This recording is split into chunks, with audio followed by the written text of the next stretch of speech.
Shirt is, if you can get it, it's Aloha. It's Hawaii actually, but the the surfboard is an I, and this is the pillar of I from Hawaii. And oh my goodness! Now I was just gonna play some music, and just when I put music on, they always put a commercial on. So let's see what's next here. Okay. So, I want to talk about 22 being the magical healer. 22. And what does that mean?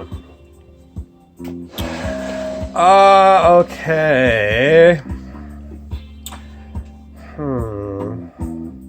I think you're a catalyst for healing.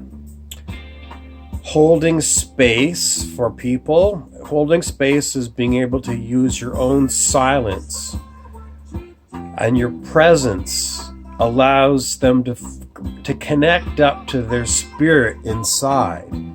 So, I mean, there could be some talking and some other modalities, but primarily what it is your presence that is the catalyst for people to reconnect to spirit within themselves. And all healing, it has to come from within. You know, the different things that we do, the different modalities and the energies that come in, they have to connect. And even if they come from something external, they have to connect with you. And I always go here, the high heart, the sacred heart, that is where it has to connect. And if there is some blockages in here, the idea of spiritual bypassing is that, you know, if the Kundalini energy, it starts way down here, you know, way down below here, and then it comes up. But a lot of people have got a bypass, and it bypasses the heart. So it goes from like your solar plexus chakra, and then it might go all the way, well, or it might not even get past here, right? But some people seem to be able to talk the talk, but they seem inauthentic. And it's because they have bypassed the heart. So maybe they've got some abilities, you know, to vision and see, but you know, the feeling you get around them is that they're not quite right, you know. And that's because they have bypassed the heart.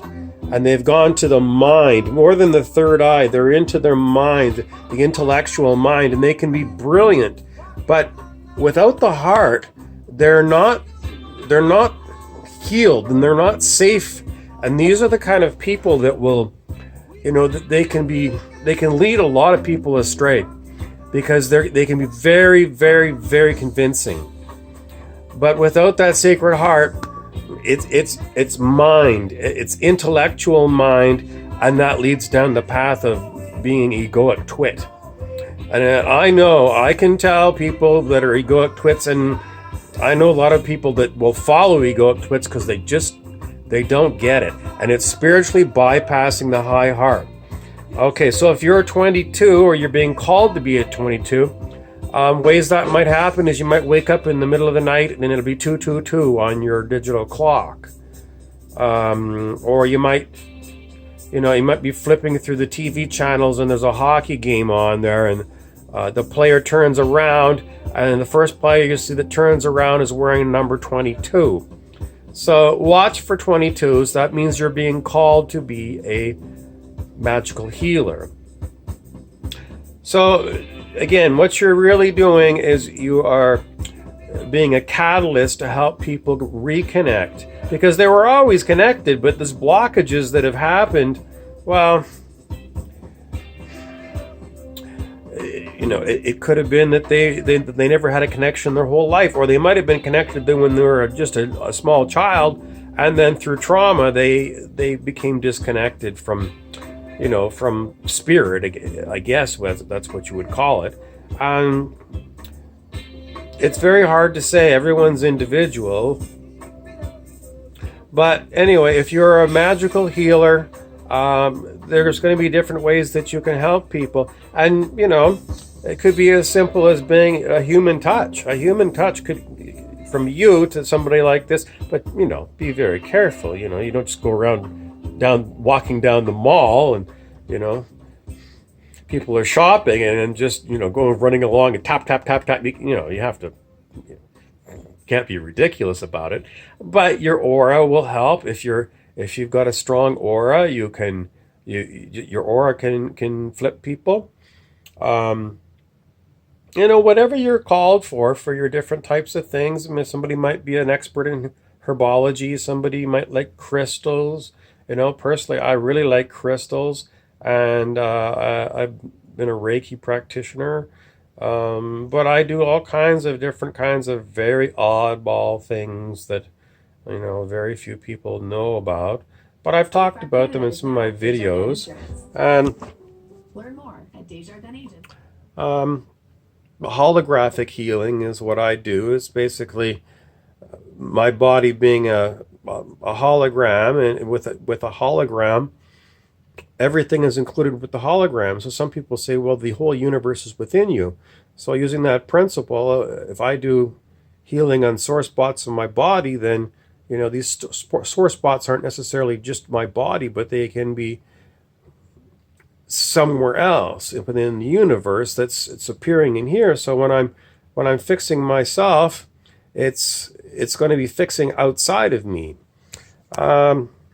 Cleaning ley lines is what I do. How do I clean ley lines? I go by and I just see if there's anything, and it's not mind. It's just I go by, and how do I know if something's weird? Well, I feel sensations in my body. I feel sensations in my body, and that's when I know that there was something that wasn't right, or it's just a sign. I feel things, and it's like, oh, something's getting healed. So, but for you, you have to find your own way, your own path. But if you're called to be an intuitive healer, then start looking into these different kinds of things. Follow your interests.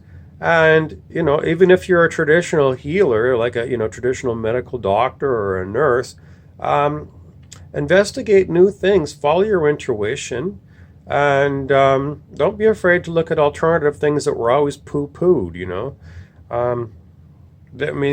run the gamut of things, and just see what resonates with you. See where your interests lie. Maybe you might like doing massage. That's always very good. And not to say that new kinds of healings won't appear too. There always seems to be new things that I see. Anyway, I'm feeling a lot of stuff going on here, so I know that there's something going on. There you go. 22, the magical healer.